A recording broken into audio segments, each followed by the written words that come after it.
شیخ الاسلام حضرت علامہ ظفر احمد عثمانی رحمۃ اللہ علیہ فرماتے ہیں کہ میں اس زمانے میں حج کے بعد مدینہ منورہ گیا۔ ہم لوگوں نے کھانا کھانے کے بعد دسترخوان کو لے کر ایک ڈھیر پر جھاڑ دیا تاکہ روٹی کے بچے ٹکڑوں اور ہڈیوں کو جانور کھا جائیں۔ تھوڑی دیر کے بعد جب میں اپنے کمرے سے باہر نکلا تو یہ دیکھ کر حیران رہ گیا کہ ایک خوبصورت 9 سال کا بچہ ان ٹکڑوں کو چن چن کر کھا رہا ہے۔ مجھے سخت افسوس ہوا۔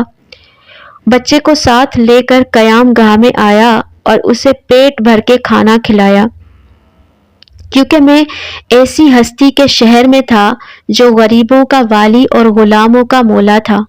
میرے اس برتاؤ کو دیکھ کر بچہ بے حد متاثر ہوا۔ میں نے چلتے وقت اس سے کہا کہ بیٹے، تمہارے والد کیا کرتے ہیں؟ اس نے کہا میں یتیم ہوں۔ میں نے کہا بیٹے، ساتھ ہندوستان چلو گے؟ وہاں میں تم کو اچھے اچھے کھانے کھلاؤں گا، عمدہ عمدہ کپڑے پہناؤں گا، اپنے مدرسے میں تعلیم دوں گا۔ جب تم عالم فاضل ہو جاؤ گے تو میں خود تم کو یہاں لے کر آؤں گا اور تمہیں تمہاری والدہ کے سپرد کر دوں گا۔ تم جاؤ، اپنی والدہ سے اجازت لے کر آ جاؤ۔ لڑکا بہت خوش ہوا اور اچھلتا کودتا اپنی والدہ کے پاس واپس گیا، اور بیچاری بیوہ دوسرے بچوں کے اخراجات سے پہلے ہی پریشان تھی۔ اس نے فوراً اجازت دے دی۔ بچہ فوراً آیا اور مولانا کو بتایا کہ میں آپ کے ساتھ جاؤں گا۔ میری ماں نے اجازت دے دی۔ پھر پوچھنے لگا کہ آپ کے شہر میں چنے ملتے ہیں؟ مولانا عثمانی نے بتایا یہ ساری چیزیں وافر مقدار میں تمہیں ملیں گی۔ مولانا کا بیان ہے کہ میری انگلی پکڑے پکڑے مسجد نبوی کی طرف چلا۔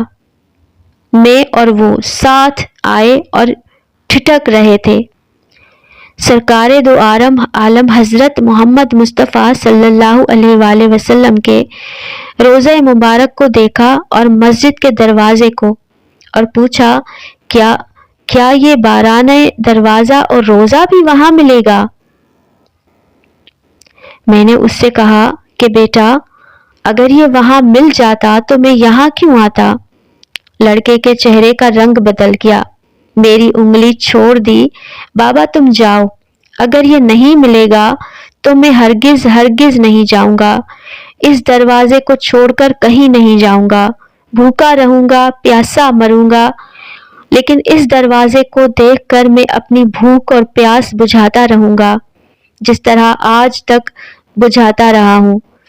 یہ کہہ کر بچہ رونے لگا، اور اس کے عشق کو دیکھ کر میں بھی رونے لگا۔ اس بچے کو حضور صلی اللہ علیہ وآلہ وسلم سے عشق تھا۔ وہ بھوکا رہنے کے لیے تیار تھا، کپڑوں کے بغیر پرانے کپڑے پہن کے گزارا کرنے پہ تیار تھا، کچرے کے ڈھیر سے روٹی کے ٹکڑے کھانے کے لیے تیار تھا، لیکن وہ اس چیز کے لیے تیار نہیں تھا کہ میں کہیں ایسی جگہ جاؤں جہاں مجھے وہ ساری نعمتیں ملیں لیکن حضور کا روضہ وہاں نظر نہ آئے۔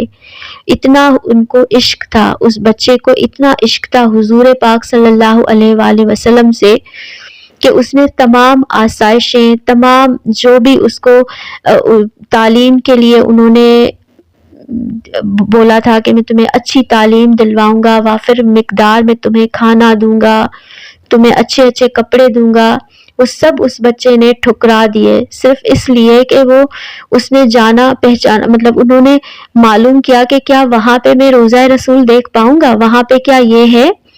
تو جب اس نے کہا کہ نہیں وہاں تو یہ نہیں ہے، میں اسی لیے یہاں آیا ہوں، اس نے کہا میں پھر نہیں جاؤں گا۔ اس نے سب ٹھکرا دیا۔ سبحان اللہ۔